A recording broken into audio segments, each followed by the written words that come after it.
Hey everybody, I am here at the 17th annual Harpoon Brewery Barbecue Festival in Windsor, Vermont. I got done charging barbecue the grill day here on Saturday a little earlier, and I got the pleasure to attend Beer University here with Scott Shirley, who is the brewmaster. Nice to meet you, Graham. Nice to meet you as well. Now, we had two different sessions. The first one was all about my favorite style, which is more of the wheat beers, and if you want a good wheat beer, you want to taste a UFO, which is not unidentified flying object, it is... Unfiltered offering. Unfiltered offering. Now, you have how many different kinds now?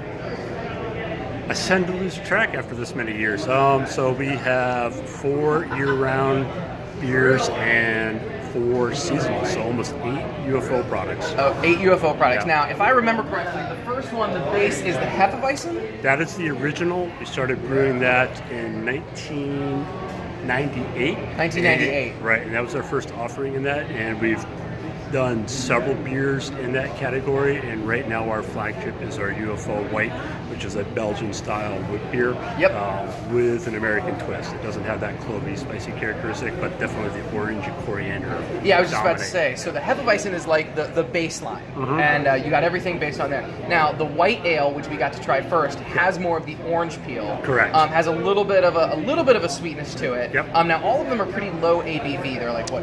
All about 4.8. 4.8, and the IBU, the International Business Business. International Bitterness Units. Yes, they tend to be on the lower side, and the highest one is 20 for the original UFO Hefeweizen, and a lot of them are more in the 10 or less range. 10 or less. So it's more about the fruit, spice, characteristics of all those beers, allowing those to come through without being overly bitter. Absolutely. So let's talk about the fruit. So the Hefeweizen, kind of the straight up one. The white ale, you got orange. You have you have a raspberry, which actually has a really beautiful red tone to it. Yes. A huckleberry. Huckleberry, What is a huckleberry? Exactly? Huckleberry is very much like a blueberry, but they grow more in the upper Midwestern states. I have a great story about huckleberries. When we were hiking in Glacier National Park one day, there was huckleberries everywhere, so I'm eating the huckleberries, and I asked my girlfriend why she's not eating them. She goes,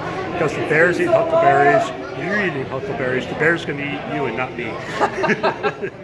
So we got to try pretty much all of the UFOs. The Hefeweizen, the white, the huckleberry, the cranberry, which is going to be your new seasonal. That's the new fall seasonal that's coming out to replace the pumpkin UFO. So let me tell you a little bit about the cranberry. Unlike the raspberry, it doesn't have as much of that red coloring, but it's got a really beautiful tartness to it. If you like Goze beer, right? Goze or Goza? Goza. Goza. If you like Goza beer, it doesn't have the salinity, that saltiness component to it. But if you like a tart sour beer, the UFO cranberry is where it's at. It's not like the cranberry juice you buy in the grocery store that's sweetened. It's not Ocean Spray. It is straight cranberry juice, unsweetened, and it adds a really defining tartness to it.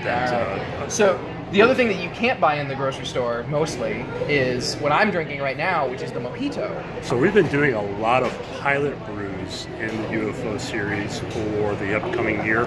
We got a couple of beers we want to add to that series, and this is one that seems to be doing really well in the public. People seem to really be enjoying it. The 10-barrel pilot they did down in Boston on that's draft only, and maybe or not we'll see it in package in 2018. I'm not sure. All right. Yeah. So a Mojito is usually lime, it's mint, and tequila, and as you can tell, it is very cloudy. That's the unfiltered aspect of it. The lime definitely comes through. There's a little bit of that rind in there. It's that tiny bit of bitterness and the herbaceousness from the mint. But all of the UFO is really perfect summer beers, really, really quaffable. Now, you said that your beer of choice is Harpoon IPA. Harpoon IPA. I am a dyed and true Harpoon IPA beer drinker. We have a lot of great products out there, and I go and I try them all, and inevitably I end up with a glass of Harpoon IPA in my hand. And I gotta tell you, the bitterness really gets to me, and we did a beer and cheese tasting. They paired the Harpoon IPA, and it's something that even I can drink. Even though it's on the bitter side, it's got a really smooth flavor to it. It's not super overly hoppy. Correct. Yeah. Yeah, when we came out with this beer in '93, this was a big hoppy beer, and what IPAs have become They're just a everywhere. huge range. Yeah, right? absolutely. A huge range, and I think this is kind of the anchor to the category. Like I think we're kind of the gold standard of what people compare it to, and it's a very clean English style IPA versus kind of a lot of big, fruity, cloudy IPAs you're seeing in right now. Gotcha. But we do make some beers like that, and we're in that category and play around from one end of the spectrum to the other.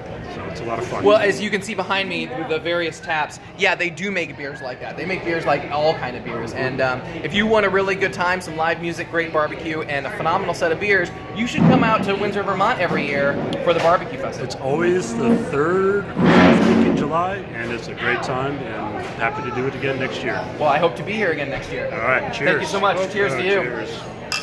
Enjoy. See you next time.